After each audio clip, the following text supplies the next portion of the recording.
इस क्वेश्चन में हम लोगों को इंटीग्रेट करना है x divided by under root x plus 4। तो इसका सॉल्यूशन इस तरह से हम लोग बना सकते हैं, लिख लेंगे हम लोग let i equals to integral x divided by under root x plus 4 dx। ठीक है, अब यहाँ पर हम लोग x प्लस 4 अंडर रूट को हम लोग सब्सटीट्यूट कर देंगे। ठीक है, यहाँ पर लिखेंगे पुटिंग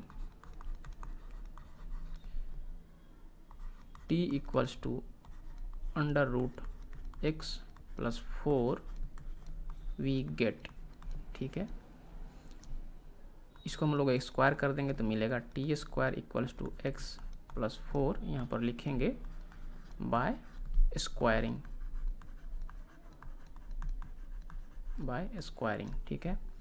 और इसी को अगर डिफ्रेंशिएट कर देंगे तो यहाँ आएगा 2t into d t equals to d x, यहाँ हो जाएगा बाय डिफ्रेंशिएटिंग।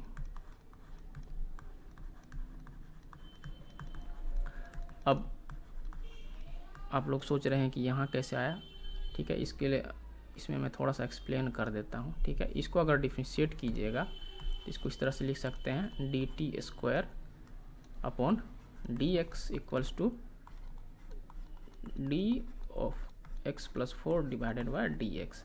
ठीक है, तो यहाँ बाय चेन रूल ये 2t तो हो जाएगा टी स्क्वायर का डिफ्रेंशिएशन, और चूंकि t को हम डिफ्रेंशिएट कर रहे हैं x से तो by chain rule dt upon d x एक बचा रह जाएगा, और राइट हैंड साइड में यहाँ x का इंटीग्रेशन डिफ्रेंशिएशन होता है 1, और 4 चूँकि कांस्टेंट है तो इसका डिफ्रेंशिएशन 0 हो जाएगा, तो ओवरऑल 1 ही केवल बचेगा। ठीक है, तो ये हो गया 1, और इसलिए 2t into d t equals to d x, इसी को हम डायरेक्ट यहाँ पर इधर इतना लिखे हैं। ठीक है, तो आप अगर क्लियर कट आपको पता हो कि क्या होगा तो आप डायरेक्ट इस तरह से लिख सकते हैं।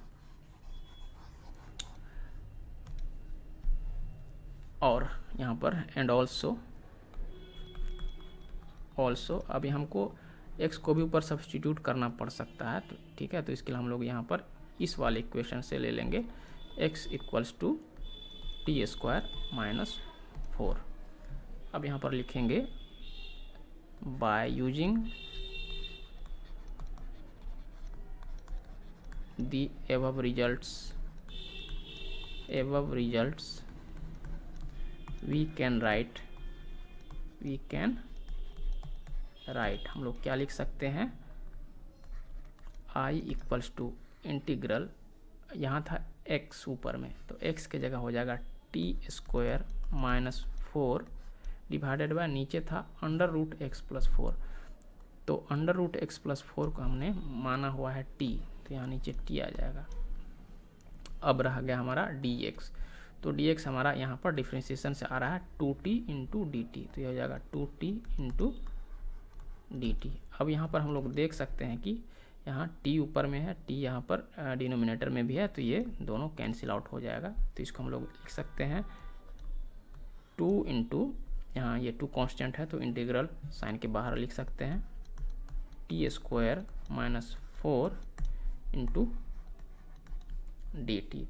यहाँ जो हम लोग प्रॉपर्टी यूज किए हैं के या कांस्टेंट को बाहर निकालने वाला, वो यहाँ पर लिख सकते हैं कि integral of k into f x equals to k into integral of f x. ठीक है, and this is equals to, अब यहाँ पर हम लोग 2 इंटू, यहाँ हम लोग इंटीग्रेट कर देंगे टी स्क्वायर, इनफैक्ट इस तरह से लिख सकते हैं T square D T minus integral of 4 D T, यहाँ 4 कांस्टेंट है। ठीक है, यहाँ भी हम लोगों ने एक प्रॉपर्टी यूज किया है इंटीग्रल्स का, जो कि है integral of g x plus f x g x करना था, खैर कोई बात नहीं, एक ही बात है। D x equals to integral of g x plus integral of f x. ठीक है, ये वाला प्रॉपर्टी यहाँ पर यूज हुआ है, इसीलिए हम लोग इंटीग्रल को माइनस साइन के ऊपर डिस्ट्रीब्यूट कर दिए हैं। ठीक है, थोड़ा सा स्पेस बना लेते हैं। जी हाँ, अब इसको यहाँ पर हम लोग इंटीग्रेट कर सकते हैं, तो हो जाएगा 2t² का इंटीग्रेशन होगा। यहाँ dx का है यार भाई, dt है। ठीक है, ये ध्यान देना है। ऊपर भी कहीं dx रह गया क्या? नहीं, यहीं से चालू हो रहा है dt। ठीक है,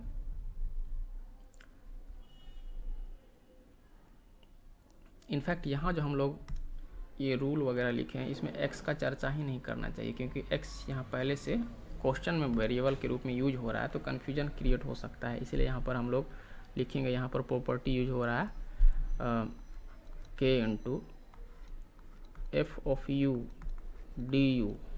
ठीक है, equals to k into integral of f u. ये आ गया, और यहाँ पर आ गया, यहाँ पर जो प्रॉपर्टी है उसको इस तरह से लिख सकते हैं, integral of f of u plus g of u equals to integral of f of u plus integral of g of u. देखिए बार बार एक्स आ जा रहा है। ठीक है,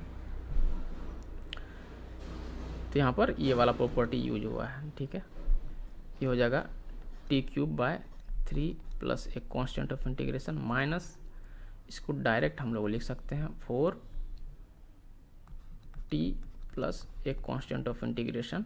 अब यहाँ देखिए माइनस पूरे इसके साथ है, तो इसके इंटीग्रेशन में जो भी आएगा उसमें माइनस साइन आगे लगा हुआ रहेगा। ठीक है, इसका भी ध्यान रखना है। अब यहाँ पर हो जाएगा वेयर, यहाँ पर एक प्रॉपर्टी हम लोग यूज किए हैं इंटीग्रेशन का। ठीक है, प्रॉपर्टी नहीं, रूल कह लीजिए। Since k a constant into u to the power n into d u equals to constant into बाकी का इंटीग्रेशन तो पता ही है, u to the power n+1 divided by n+1। ठीक है, और of course n is not equals to -1। तो ये वाला रूल बोल लीजिए या रिजल्ट बोल लीजिए, यहाँ पर यूज हमने किया है, और जहाँ की C1 and C2 are constants of integration. ठीक है, कॉन्स्टेंट्स शॉर्ट में कर दिए ऑफ इंटीग्रेशन। ठीक है, अब यहाँ पर हम लोग इसको थोड़ा सा और सिंप्लीफाई कर सकते हैं। ये जगह 2t³/3, यहाँ t वाले टर्म्स को एक साथ ले आते हैं और कांस्टेंट को बाहर ले आकर एक सिंगल कांस्टेंट c में बदल देते हैं, जहाँ c इक्वल्स टू क्या हो जाएगा, यहाँ देखिए C1 के साथ 2 मल्टीप्लाइड है, तो 2 इंटू C1। यहाँ C2 के साथ 2 तो मल्टीप्लाइड है ही, साथ में उस माइनस भी मल्टीप्लाइड है यहाँ पर, तो -2C2 इस तरह से लिख सकते हैं। ठीक है, तो इस कन्वेंशन का ध्यान देना है, साइन के कन्वेंशन का थोड़ा ध्यान देना है। ठीक है, नहीं तो मिस्टेक हो जाएगा, कुछ एक आध नंबर कट सकता है।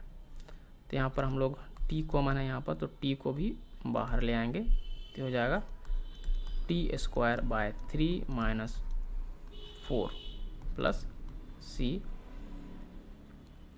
ठीक है, या फिर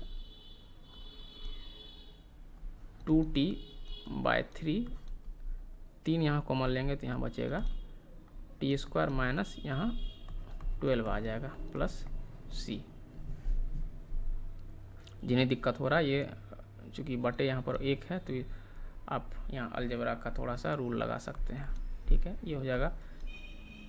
अब यहाँ पर हम लोग को बस करना क्या है, t का वैल्यू वापस सब्स्टिट्यूट कर देना है। ठीक है, नाउ पुटिंग t हमारा क्या था, √x+4 एंड हेंस